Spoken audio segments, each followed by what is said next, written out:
ඉතින් hello guys කොහමද ඔයාලට හොඳින් හැමෝම හොඳින් කියලා හිතනවා. ඉතින් ගොඩක් කට්ටිය අහලා තිබුණා කෙට්ටු වෙන්න ක්‍රමයක් කියන්න කියලා. ඉතින් මම ඔයාලට මට වැඩ කරපු ක්‍රමයක් මම කියන්නම්. ඉතින් කෙට්ටු වෙන්න ඕනේ කියලා ඉතින් පුළුවන් තරම් මේ තෙල් තියෙන කෑම චාති ගිරලා හරියන්නේ නැහැ. අද කාබෝහයිඩ්‍රේට් වැඩියෙන් අරගෙන හරියන්නේ නැහැ. ඉතින් බත් කිල්ලනවා. ඉතින් එහෙම හරියන්නේ නැහැ. පුළුවන් තරම් ඉතින් කෑම පාලනයක් තියාගන්න ඕනේ හැමෝම.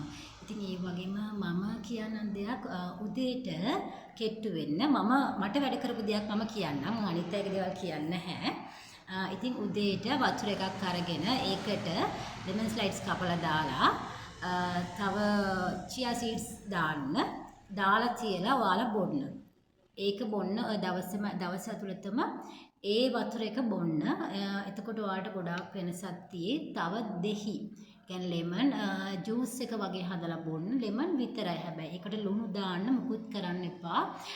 නිකන් වතුරට ලෙමන් දාලා බීලා බලන්න වෙනමම. ඒක තව දෙයක්. මම කියන්නම් කෑම අනිවාර්යෙන්ම රැට කෑම පාලනය කරන්න අනිවාර්යයෙන්ම උදේට හොඳට කෑම කන්න. රැට රාත්‍රී ආහාරය අනිවාර්යයෙන්ම පාලනය කරන්න.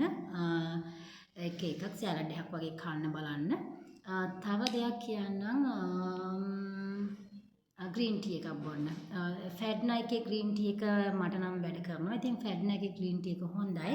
ෆැඩ්නා එකේ ග්‍රීන් ටී එක බොන්න. ඉතින් ඔය ටික කරලා බලන්න අනිවාර්යයෙන්ම ටිකක් වර්ක්අවුට් කරන්න. හැමදාම බැලුවා සතියට 3 පාරක් 4 පාරක් හරි වර්ක්අවුට් කරන්න. හොඳට ඇවිදින්න. ඉතින් අනිවාර්යයෙන්ම ඇඟ අඩු කරගන්න පුළුවන් ඔයාලට. මේ දේ දිගටම කරන්න අනිවාර්යයෙන්ම රාත්‍රී ආහාර නම් පාලනය කරන්නම ඕනේ. ඉතින් මේ දේ පොඩ්ඩක් කරලා බලන්න ඔයාලට හරියන්න පුළුවන්. ඉතින් ඩේලි ලෙමන් ගන්න එක නම් ගන්න. ලෙමන් එක නම් ගන්න ඕනේ. ඒක ඩේලි ගන්න. වතුර වෙනකොට ලෙමන් ස්ලයිඩ්ස් දාලා කපලා බොන්න. ඉතින් මේ දේ කරලා බලන්න try කරලා බලන්න. ඔයාලට සමහරට හරියන්න පුළුවන්. ඉතින් thank you guys bye.